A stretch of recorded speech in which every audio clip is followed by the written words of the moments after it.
오늘 하나님의 말씀은 창세기 37장 1절부터 11절까지입니다. 한 절씩 교독하도록 하겠습니다. 야곱은 자기 아버지가 몸묻혀 살던 땅, 곧 가나안 땅에서 살았다. 야곱의 역사는 이러하다. 17살 된 소년 요셉이 아버지의 책들인 텐데 요셉은 형들의 허물을 아버지에게 일러 바치곤 하였다. 이스라엘은 늙음하게 요셉을 얻었으므로 다른 아들들보다 요셉을 더 사랑하여서 그에게 화려한 옷을 지어서 입혔다. 아버지가 그를 자기들보다 더 웃어 요셉을 미워하며 그에게 한마디도 다정스럽게 하는 법이 없었다. 한 번은 요셉이 꿈을 꾸고서 그것을 형들에게 말한 일이 있는데 그 일이 있은 뒤로부터 형들은 그를 더욱더 미워하였다.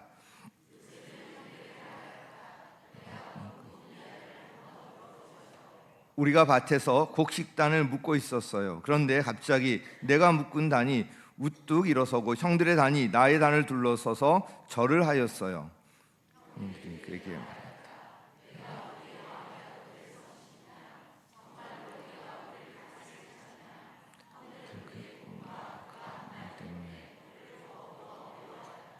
얼마 뒤에 그는 또 다른 꿈을 꾸고 그것을 형들에게 말하였다. 들어보셔요. 또 꿈을 꾸었어요. 이번에는 해와 달과 별 11개가 나에게 절을 했어요.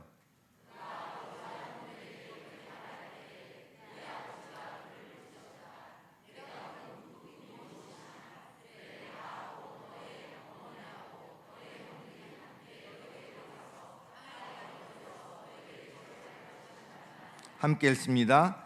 그의 형들은 그를 시기하였지만 아버지는 그 말을 마음에 두었다. 아멘.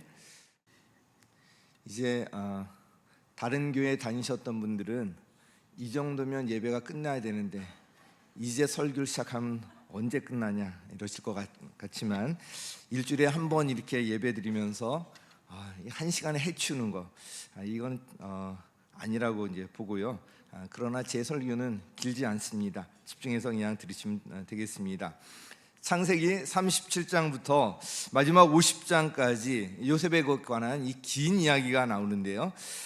그런데 이 이야기를 보면 아브라함이나 또 이삭이나 야곱에 하나님께서 나타나셔서 말씀하시고 또 하나님 앞에 제단을 쌓고 뭐 이런 이야기가 이런 긴 본문 중에 이 요셉에 관한 이야기에서는 나오지 않습니다. 그러나 요셉의 이야기를 보면 요셉은 철저히 주권적인 그 하나님의 인도하심 가운데 있었고요. 어떤 상황과 환경 가운데서도 요셉은 그 하나님을 바라보고 의지하면서 극복해 나가는 모습을 볼 수가 있습니다. 요셉 하면 뭐가 떠오르시나요? 제일 먼저 떠오르는 게 애굽 이집트의 총리 이런 게 떠오를 것 같은데 사실 그의 이야기에서 특별한 것은 꿈 이야기예요. 꿈 이야기. 17살 때 꾼 꿈이 그의 생애를 인도하고 있었고요. 결국 그의 꿈대로 이루어지는 것을 볼 수가 있습니다. 몇 년 전에 제가 이제 두마게티에 다녀온 적이 있었습니다.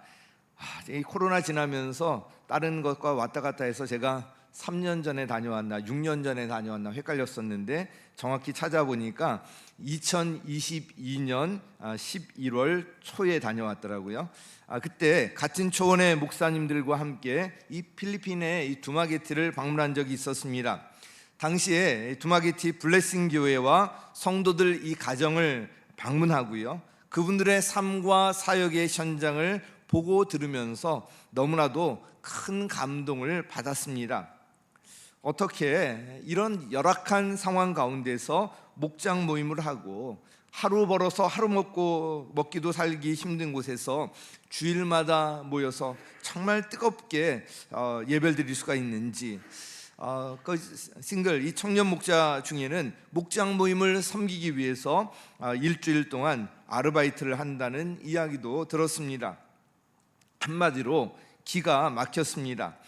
그런데 그들의 얼굴을 보면 한결같이 참 행복해 보였습니다. 경제적으로나 이 가정적인 어려움도 많이 있었거든요. 또 환경적으로 보면 정말 어려운 그런 상황 가운데 있었는데 그 속에서도 그들은 웃음을 잃지 않았고요. 참 기쁨으로 얼굴이 가득했고 신앙과 삶에 대한 그 순수함과 열정이 참 넘쳤습니다. 그래서 우리 교회 성도님들도 꼭 한번 두마게티에 다녀오면 좋겠다 이 생각을 했는데 마침내 작년에 6월에 21분이 단기 동역 선교를 다녀왔고요. 올해 1월에 불과 얼마 전이죠. 청년들 중심으로 25명이 역시 단기 동역 선교로 두마게티에 다녀왔습니다. 단기 동역 선교를 다녀온 후에 간증이나 이 소감 나눔을 통해서 제가 방문했을 때에 그 감동이 계속 이어지고 아니 더 확대되고 있음을 알 수가 있었습니다. 어제도 이번에 단기 동역 선교를 다녀온 청년들과 소감 나눔의 시간을 가졌는데요. 두마게티 성도들의 그 정말 순수함, 또 열정적인 예배, 그리고 교회를 그렇게 사랑하는 교회에 대한 뜨거운 사랑, 또 헌신적인 목장 섬김, 이런 하나하나를 통해서 큰 도전을 받고 돌아왔다는 이야기를 들었습니다. 경제적으로나 가정적으로나 환경적으로나 정말 힘들고 척박해 보이는 그 삶 가운데서 그들의 이 뜨거운 열정과 헌신 그리고 기쁨과 행복이 어떻게 가능할 수 있을까 생각해 보았습니다. 제가 얻은 답은 바로 예수님을 영접한 후에, 예수를 만난 후에 그들의 삶의 변화였습니다. 가난하고 소망 없는 삶을 살던 그들에게 예수님과의 만남은 그 인생 자체를 완전히 새롭게 바꾸는 계기가 되었습니다. 그리고 그들의 이런 삶의 변화를 가능케 한 것은 한 글자로 이야기하면 꿈이에요. 꿈. 그들은 예수 그리스도 안에서 새로운 꿈을 꾸기 시작했습니다. 하나님 나라를 바라보기 시작했고요. 분명한 삶의 이유와 소망을 알게 되었습니다. 그들의 삶을 바꾸어 놓은 그 예수님을 그들은 그들의 부모님에게 또 친구들에게 이웃에게 전하기 시작했고요. 블레싱 교회와 목장을 중심으로 그들은 함께 같은 꿈을 꾸기 시작했고 그것이 삶의 열매로 나타나고 있었던 것입니다. 오늘 설교의 중심은 바로 이와 같은 꿈에 있습니다. 오늘 본문을 여러 가지 관점으로 설교할 수 있지만 다른 관점은 다음 주일에 살펴보려고 합니다. 오늘 설교의 초점은 요셉의 꿈이고요. 이 꿈을 중심으로 전체적으로 요셉의 생애를 한번 살펴보려고 합니다. 그래서 제목도 꿈이 있는 인생으로 정했습니다. 오늘 이 본문에 보면 요셉의 두 번의 꿈 이야기가 나옵니다. 그런데 이 두 번의 꿈 이야기는 사실 같은 꿈이라고 할 수가 있습니다. 첫 번째 꿈이 6절 7절에 나와 있는데 우리 다시 한번 읽어보겠습니다. 시작.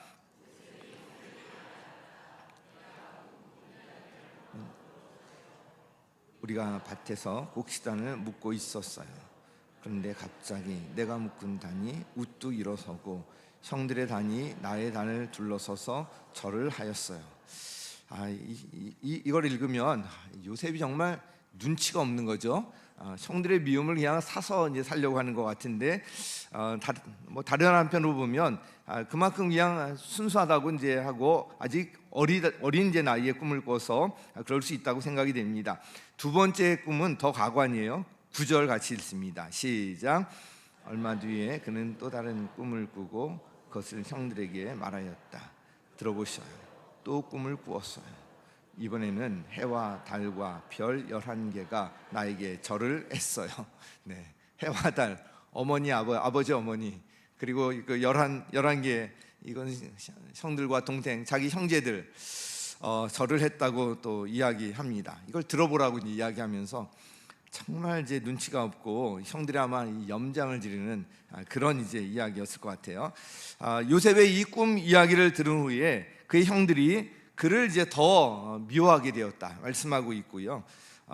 또 요셉을 그렇게도 사랑하는 아버지 야곱조차도 요셉을 꾸짖었습니다. 그러나 그러면서도 아버지 야곱은 요셉의 꿈 이야기를 흘려 듣지 않았습니다. 그만큼 진지한 그런 마음을 가졌다는 것인데 11절에 나와 있거든요.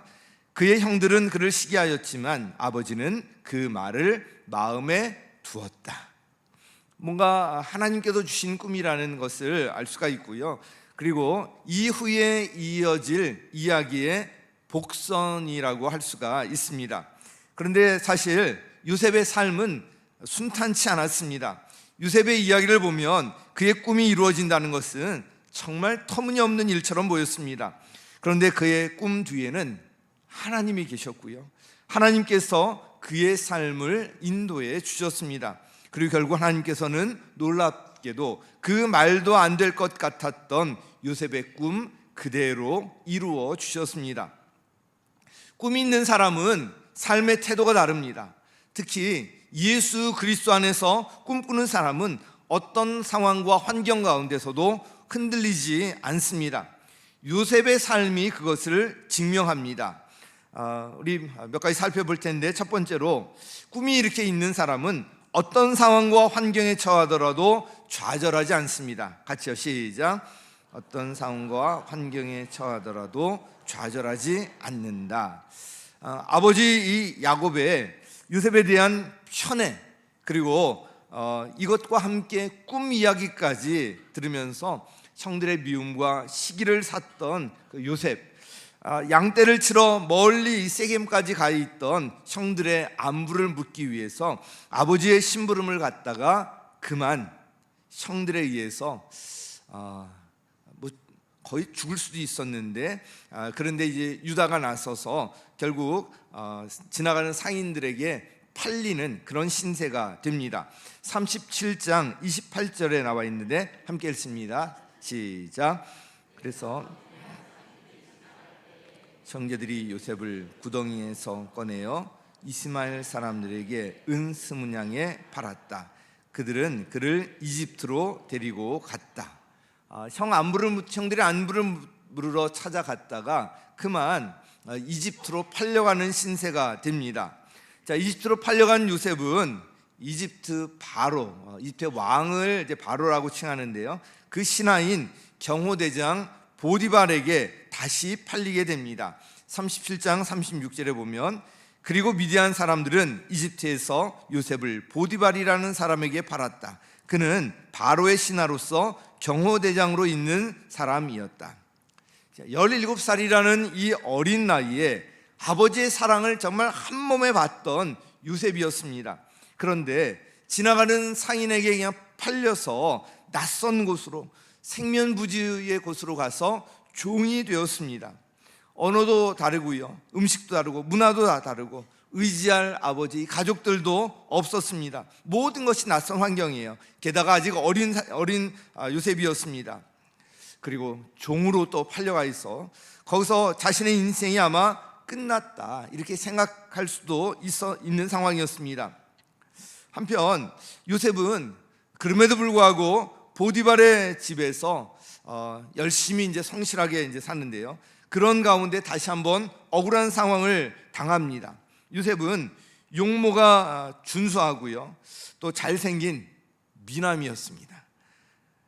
그리고 주어진 일마다 성실하게 아주 확실하게 잘 해냈고요, 아주 참 매력이 있었습니다. 그 모습에 주인인 보디발의 아내도 반한 것 같아요. 이 보디발의 아내의 유혹은 아주 적극적이고 집요했습니다. 그러나 요셉은 그때마다 그 유혹에 대해서 단호했습니다. 주인인 보디발이 집안의 모든 일을 자신에게 맡겼지만 그 안주인만큼은 아니라고 하면서 그 유혹의 자리를 피하고 철저히 거절했습니다. 그러다가 이 보디발의 아내의 무고로 요셉은 누명을 쓰고요, 안주인을 겁탈하려 했다는 이런 누명을 쓰고 그만 감옥에 갇히는 신세가 되고 맙니다. 39절에 이제 39장 20절에 나와 있는데요. 요셉의 주인은 요셉을 잡아서 감옥에 가두었다. 그곳은 왕의 죄수들을 가두는 곳이었다. 요셉은 너무나도 억울했을 것입니다. 모든 것이 원망스러웠을 것입니다. 형들에 의해서 이집트에 팔려온 자체가 얼마나 그에게 상처가 되었겠습니까? 비록 종의 신세지만 보디발의 집에서 성실하게 일하면서 좀 안정을 찾을 만한 즈음에 억울한 누명을 쓰게 되었고요. 이 감옥에 갇히는 그런 신세가 되었으니 정말 절망적인 상황이었습니다. 이제 아마 모든 것이 끝났다고 생각했을 것입니다. 근데 성경에 보면 그런 상황 속에서도 요셉의 인생은 형통하게 되었다고 기록하고 있습니다. 요셉은 그런 상황 속에서도 그의 인생이 어떻게 형통하게 될 수 있었을까? 그것은 바로 하나님이 주신 꿈이 있었기 때문입니다. 비록 지금의 이 상황은 절망적이지만 하나님께서 가장 좋은 길로 인도하실 것이다. 반드시 하나님께서 주신 그 꿈을 이루어 주실 것이다. 너무나도 억울하고 절망적인 상황이었지만 그러나 그 요셉의 인생을 형통으로 이끌어간 것은 바로 꿈이었습니다. 사랑하는 성도 여러분, 꿈이 있는 인생은 어떤 상황과 환경에 처하더라도 결코 좌절하거나 포기하지 않는다는 것 먼저 꼭 기억하시기 바랍니다. 자, 이 꿈이 있는 인생 두 번째로 절망적인 상황 속에서도 맡겨진 일, 주어진 일에 최선을 다합니다. 같이요, 시작. 절망적인 상황 속에서도 맡겨진 일에 최선을 다한다. 요셉은 형들에 의해서 이집트까지 내려와서 보디발의 이 집에 종으로 팔리게 되었지만 자신에게 주어진 일에 아주 성실하게 임했던 것 같아요. 보디발은 그래서 이 요셉을 철저하게 신임을 했는데요, 그의 집안의 모든 것을 맡길 정도였습니다. 우리 39장 6절 상반절 같이 읽습니다. 시작. 그래서 그 주인은 자기가 가진 모든 것을 요셉에게 맡겨서 관리하게 하고 자기의 먹거리를 빼고는 아무것도 간섭하지 않았다. 참 이렇게 하기가 쉽지 않거든요. 모든 걸 철저히 맡겼다는 것은 그만큼 믿을 만하게, 정직하게, 성실하게 어떤 일이든지 해내왔다는 것을 알 수가 있습니다. 꽤 시간이 지나는 동안 일을 감당했다는 것입니다. 상황과 환경을 보면 형들에 의해서 이 낯선 땅으로 팔려왔다는 이 상처와 억울함으로 정말 얼룩지고요, 자신을 그렇게 사랑하던 아버지도 곁에 없고 언어와 음식, 문화 등 모든 것이 낯선 곳에서 이 종으로 살게 되었으니까 얼마나 인생이 원망스러웠겠습니까? 그럼에도 요셉은 자신에게 어떤 일이 주어지든지 성실하게 최선을 다했습니다. 이렇게 주인의 인정을 받으며 이제 마음을 추스르게 되었고 안정이 되었나 싶었는데 문제가 생깁니다. 앞에 말씀드렸던 것처럼 보디발의 아내가 바로 자신을 유혹해 왔던 것입니다. 집요한 유혹이 있었지만 요셉은 죄를 짓지 않기 위해 철저히 경계했습니다. 어느 날 집안에 아무도 없을 때 주인의 아내가 요셉 자신의 옷을 잡고 늘어지면서 유혹합니다. 요셉은 할 수 없이 붙잡힌 자신의 옷을 그의 손에 버려둔 채 집 바깥으로 뛰쳐나갑니다. 하나님 앞에서 죄를 짓지 않기 위해서 그 상황에서 최선의 선택이었습니다. 이제 보디발의 아내가 처벌을 받고 요셉은 이전보다 더 주인의 인정을 받는 그런 위치로 세워질 것이 기대되는 상황이었습니다. 하나님께서도 당연히 이렇게 해주실 것이라는 기대가 당연한 것이었습니다. 그런데 그런 기대와 달리 요셉은 몰리는 상황이 됩니다. 주인의 아내는 그 상황을 마치 요셉이 자신을 겁탈하려다가 자신이 소리를 치니까 급히 그냥 옷을 벗어놓은 채 도망갔다는 식으로 요셉을 모함했던 것입니다. 결국 이 일로 인해서 요셉은 감옥에 갇히는 신세가 됩니다. 참 요셉의 입장이 되어서 한번 생각해 보십시오. 얼마나 억울하고 얼마나 분통 터지는 일입니까?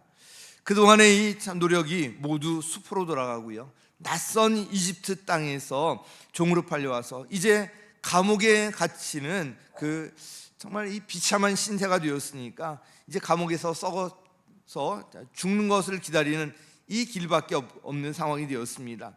아주 절망적인 그런 상황에 처하게 된 것입니다. 요셉과 같은 상황에 처하게 된다면 그 누구라도 아마 인생을 원망하고 아마 저주했을 것입니다. 그런데 요셉은 달랐습니다. 39장 20절 하반절부터 21절까지 함께 읽습니다. 시작.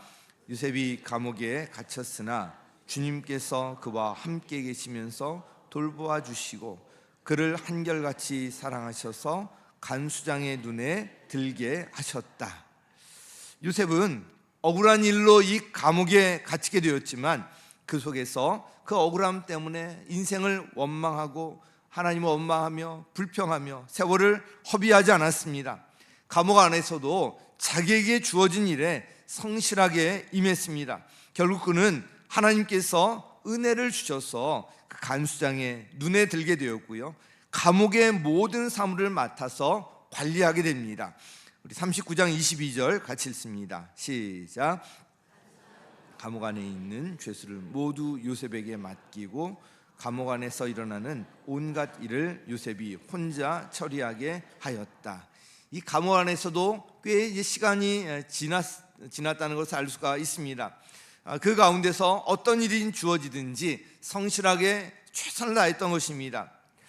요셉이 갇힌 감옥은 마침 왕의 신하들이 갇혔던 곳입니다. 즉 정치범 수용소 같은 곳이라고 할 수가 있는데요, 요셉은 감옥 안에 있는 죄수들과 자유롭게 대화할 수가 있었을 것이고요, 왕의 신하들을 자연스럽게 만날 수가 있었습니다.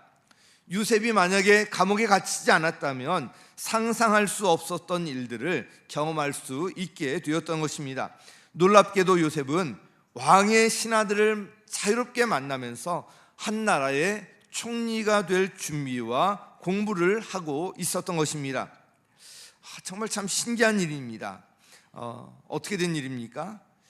그 모든 일의 중심에 하나님이 계셨고요, 하나님께서는 감옥 안에서도 요셉을 돌보고 계셨던 것입니다. 사랑하는 성도 여러분, 꿈이 있는 인생, 특히 이 하나님의 꿈을 품고 사는 인생은 이렇게 다릅니다. 어떤 상황과 환경 속에서도 주어진 일에 성실하게 임하고요, 최선을 다합니다. 하나님께서 꿈을 이루어 주시고 가장 좋은 길로 인도해 주실 것을 믿기 때문입니다. 자, 그리고 가장 중요한 것이 세 번째 나오는데, 모든 일에 하나님의 주권을 인정하고 순종하는 것입니다. 같이요, 시작. 모든 일에 하나님의 주권을 인정하고 순종한다. 주인인 이 보디발의 아내가 요셉을 유혹했을 때 그는 이렇게 말하면서 단호하게 유혹을 뿌리쳤습니다. 39장 9절 하반절 같이 읽습니다. 시작.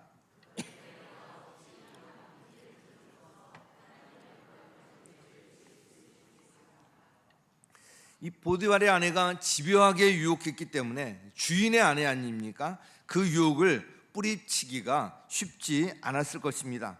계속 괴롭혀댔겠죠. 그러나 요셉은 아주 단호했습니다.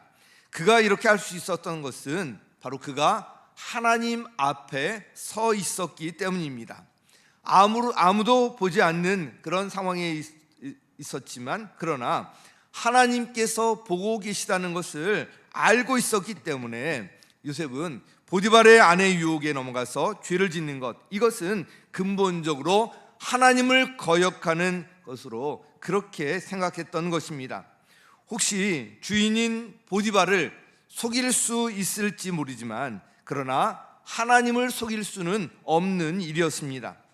눈에 보이지 않지만 하나님께서 보고 계시다는 것, 요셉은 철저히 하나님을 의식하고 있었던 것입니다. 나중에 요셉이 이집트의 총리가 되고요, 흉년으로 인해서 이집트의 식량을 구하러 왔던 형들과 만난 후에 여러 가지 과정들이 있었지만 마침내 형들에게 처음으로 자신의 신분을 밝히게 되는데요, 그때 요셉의 형들은 큰 충격과 두려움에 빠지게 됩니다. 왜냐하면 이 동생을 팔아 넘긴 게 형들이잖아요. 그때 요셉이 이렇게 말하면서 형들을 안심시키는데요, 45장 5절 우리 함께 읽습니다. 시작. 그러나 이제는 걱정하지 마십시오. 자책하지도 마십시오. 형님들이 나를 이곳에 팔아넘기긴 하였습니다만 그것은 하나님이 형제들 나를 여기에 보내셔서 우리의 목숨을 살려주시려고 그렇게 하신 것입니다. 아멘. 누가 하셨다고요? 하나님께서 모두를 구원하기 위해서 이렇게 하신 것이다. 요셉은 자신에게 일어난 모든 일의 중심에 바로 하나님께서 계셨고요, 하나님의 주권하에 이 일들이 일어난 것이라고 고백하고 있습니다. 사실 이 요셉 이야기는 한 구절을 향해 집중되어 있습니다. 요셉 이야기의 핵심 구절이 마지막 장인 50장에 나오는데요, 우리 미리 함께 보겠습니다. 50장 20절 시작. 하였지만 하나님은 오히려 그것을 선하게 바꾸셔서 오늘과 같이 수많은 사람의 생명을 구원하셨습니다. 아멘. 아멘. 우리 붕성회 때 그 인생이 180이라 그랬는데 이 요셉의 인생을 보면 정말 이 180 그 말이 딱 맞는 것 같아요. 하나님은 오히려 그것을 선하게 바꾸셔서 하나님께서 주권적으로 이 모든 것을 인도하시고 요셉의 그 꿈을 하나님께서 또 이루어 주셨다는 것을 알 수가 있습니다. 이 말씀은 읽으면 읽을수록 감동이 되고요, 참 힘이 되는 말씀입니다. 요셉은 철저히 하나님의 주권을 인정하고 의지했습니다. 요셉의 순종은 바로 이와 같은 신앙에서 가능할 수가 있었습니다. 요셉의 인생을 이끌었던 것은 17살 때 하나님께서 주신 꿈이었습니다. 그 꿈이 있었기 때문에 어떤 어려운 상황 속에서도 좌절하지 않을 수가 있었고요, 그 자리에서도 맡겨진 일에 최선을 다할 수가 있었습니다.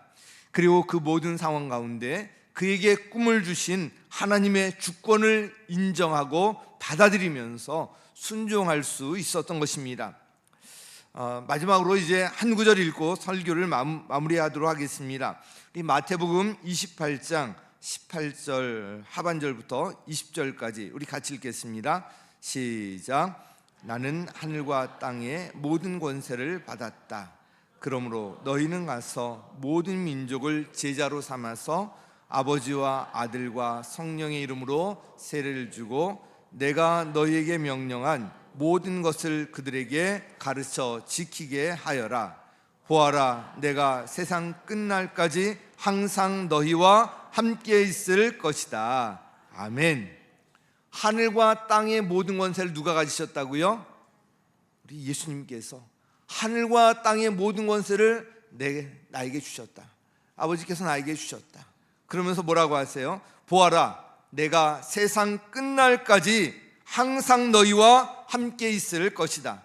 말씀 띄워주시죠. 보아라, 내가 세상 끝날까지 항상 너희와 함께 있을 것이다. 여러분 이거 믿으십니까?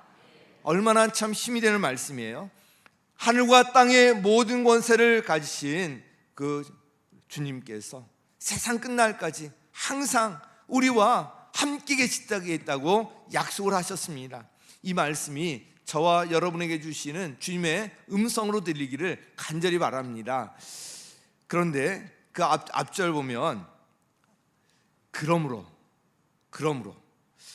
나는 하늘과 땅의 모든 권세를 받았다. 그러므로 너희는 가서 모든 민족을 제자로 삼아서 아버지와 아들과 성령 이름으로 세례를 주고 내가 너희에게 명령한 모든 것을 그들에게 가르쳐 지키게 하여라. 그러므로 한마디로 말하면 영혼 구원하여서 제자 삼아라. 그 앞부분 띄워주세요. 그대로. 자, 영혼 구원하여서 제자 삼아라. 하늘과 땅의 모든 권세를 받았는데 그러므로 너희가 영혼 구원하여서 제자 삼는 이 일을 해라. 그러면 내가 세상 끝날 것까지 항상 너희와 함께하는 그 증거가 따를 것이다. 너희가 나를 경험할 것이다. 우리 신앙생활이 왜 밋밋합니까? 왜 하나님의 능력을 경험하지 못합니까? 그러므로 이 말씀대로 하지 못해서 그렇습니다. 우리가 집중할 일은 우리 바로 이 일이에요. 그러므로 너희는 가서 모든 민족을 제자로 삼아서 아버지와 아들과 성령 이름으로 세례를 주고 내가 너희에게 명령한 모든 것을 그들에게 가르쳐 지키게 하여라. 이 말씀이에요. 그럴 때 세상 끝날까지 항상 함께 하시는 증거 우리에게 허락하여 주실 줄 믿습니다. 주님의 소원이 바로 이 그러므로 이하에 담겨 있습니다. 우리 교회에 바로 이 꿈을 주셨습니다. 두마게티 블레싱 교회 성도들에게 이 꿈을 주셨고요, 계속하여서 그들의 삶이 변화되고요, 그 핵심이 바로 이 꿈에 있습니다.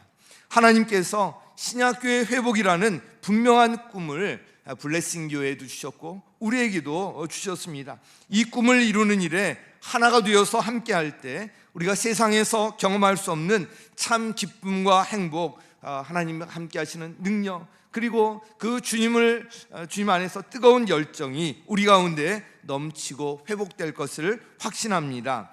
사랑하는 성도 여러분, 여러분에게는 하나님께서 주신 이 꿈이 있습니까? 그 꿈이 있다면 어떤 상황과 환경에 처하더라도 좌절하거나 포기하지 않습니다.